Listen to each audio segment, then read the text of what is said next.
Hello there my RPG lovers and welcome to another video. THQ Nordic recently announced that Kingdoms of Amalur is getting a remastered version called Re-Reckoning.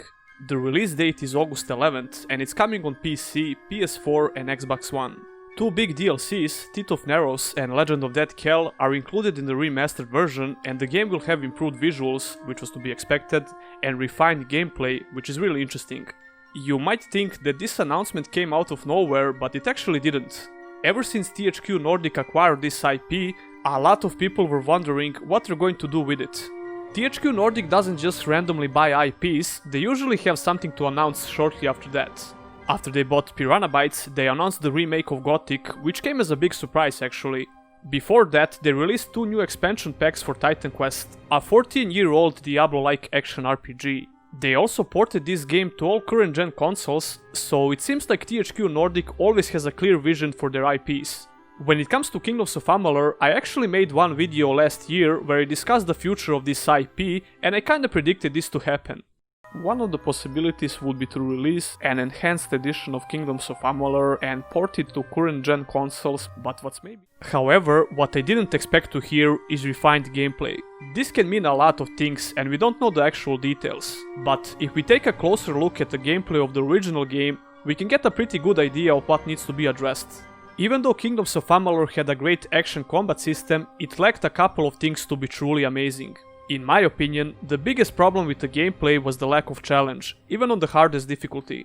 This was kinda addressed in Teeth of Narrows and The Legend of Dead Kell. These DLCs were definitely more challenging than vanilla game. But the core of this problem was still there because DLCs couldn't fix that.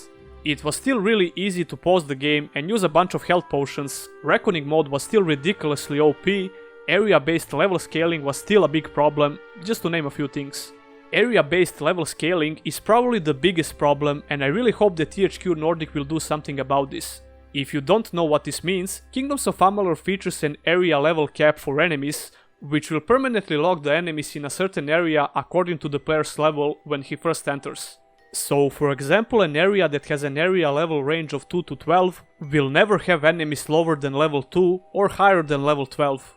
If you enter in this area as a level 8 character, the level of enemies will lock at level 8 for the rest of the game. Each area in the game has a lot of side quests and high XP rewards, so it can become really easy to overlevel your character. This means that you can enter a new area at a higher level than the maximum enemy level range. If this is the case, you will encounter grey enemies all over the place, which means that these enemies are at least 6 levels below the character level.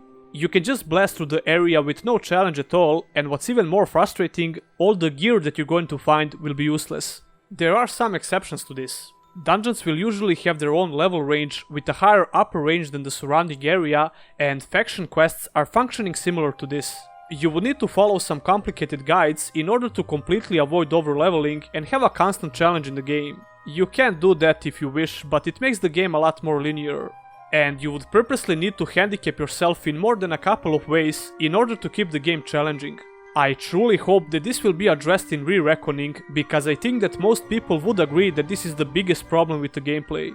The combat itself is hands down the best thing about the game. I don't expect any changes when it comes to animations or the general feel of the combat.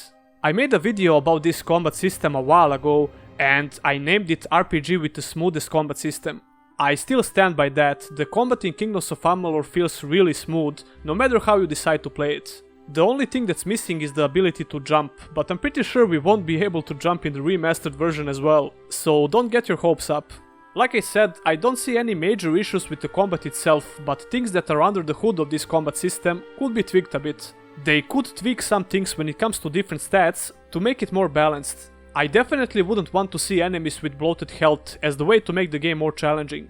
But enemies' health pools are kinda on the lower side and they could boost it a little bit, especially when it comes to stronger monsters and bosses. On the other side, professions like sage crafting and blacksmithing could get nerfed or even completely rebalanced.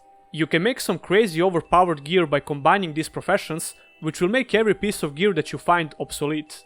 I'm expecting to see a lot of tweaks when it comes to different options in general, but adding a new difficulty option could be possible as well. That could fix a lot of the problems, but I'm not so sure they will go that far with the gameplay changes. All of these things that I mentioned are my personal thoughts and wishes for the remastered version. Refined gameplay can mean a lot of things, and until we get some actual information about this, we can only speculate. And what do you guys expect to see in this remastered version of the game? Leave a comment down below. Don't forget to subscribe for more content and click on the bell icon so you don't miss any future uploads. Special thanks to my Patreons, and if you as well want to become one of them, all the links are in the description. Patreon is definitely the best place to directly support my work, and every contribution is highly appreciated. That would be all, and I'll see ya in the next one.